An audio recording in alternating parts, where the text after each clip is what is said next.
How do you half something, but double the fun? Hang on, what's that doing there? Well, spoiler alert, it's half-frame photography. It became a big thing in the 60s because same roll of film, double the shots for the money. Fast forward 60 years and it's making a comeback because of the butt-achingly expensive cost of film developing. But that only really works if you want to get into the rather expensive world of film photography and want to have a tight sphincter about it. They may be called Fujifilm, but this X-Half is digital half-frame. And well, if you want to be truly pedantic about it, it's not even half a full frame. It's not even half of APS-C. It is a 1-inch 17 megapixel sensor. But let's not get too worked up about those little technicalities. This is half frame in spirit. What does that mean? Well, I don't know, I thought it'd sound good. The point is, it's not about how it measures up, it's properly set up to shoot vertically a la half-frame cameras. And one of the cool things you can do with film half-frame is diptychs, which you can do in-camera with the X-Half too. It might not technically be half-frame, but they've gone all into making it feel like it is. I mean, even though it's this compact, it has an optical viewfinder, of course vertically orientated, but also vertically orientated is the LCD screen on the back. It's a 2.4-inch touchscreen and you'll be touching it a lot, the screen that is, because that is how you change your settings, because there's not too many physical buttons. But not only is the main LCD screen a swipey one, the one on the left is also. If you want to change your film simulations, it's got 13 of them. It doesn't have as much as some of the other Fujifilm cameras, but it's got the favourites. The greatest hits. It's one of Fujifilm's greatest appeals, and ever more so with the X-Half.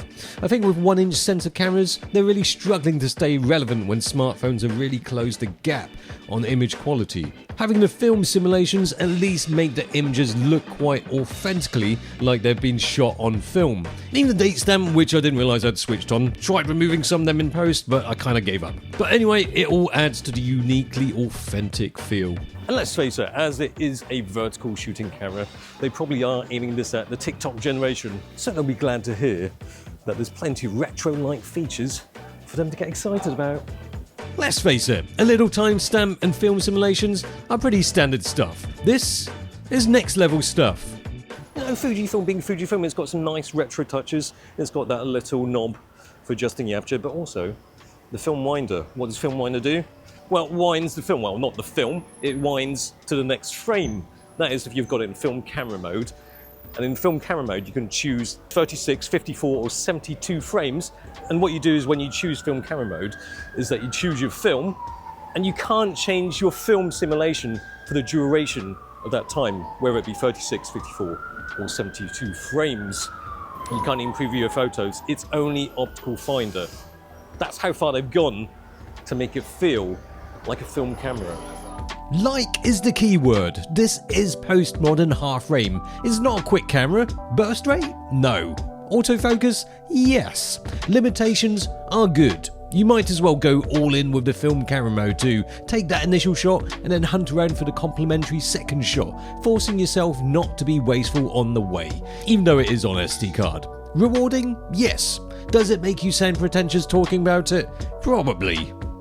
I think that's kind of cool. I mean, you could just not look at your LCD screen on your regular camera, but that's not as fun, is it? I mean, certainly when you look at this camera, it just screams of fun.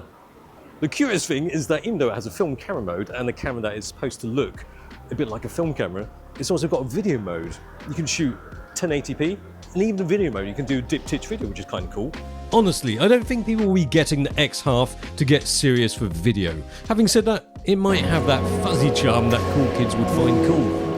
Personally, I think they should have just left it out. No need for a stills to movie switch on the back. In fact, they could have just kept it uber clean by doing away with the play button too. One sensor is probably not going to make it too hot when it comes to low light stuff like this.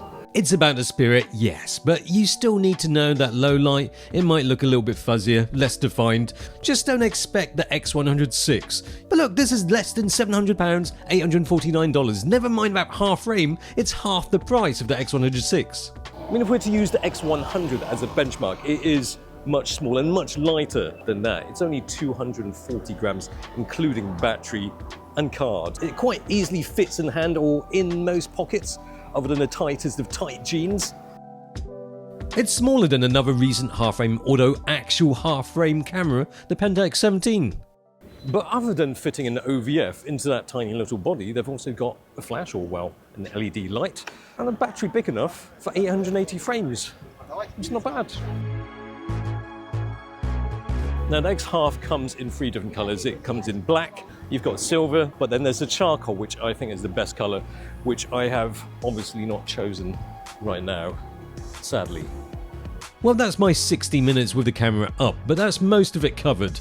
There's also a dedicated app coming out that you can download your roll of film into a cool contact sheet, so I've been told. More importantly though, although it doesn't have the sophistication, speed, the tech and image quality of an X106, this has all of the joys and perhaps a bit more. For less money. This is the new bit of tech that is anti-new tech. Forget about improved AF subject detection algorithms and buffer depths. Sometimes the simplest of pleasures can make you enjoy the whole process of taking photos that much more. Sometimes, as it seems, doing things by half is a good thing.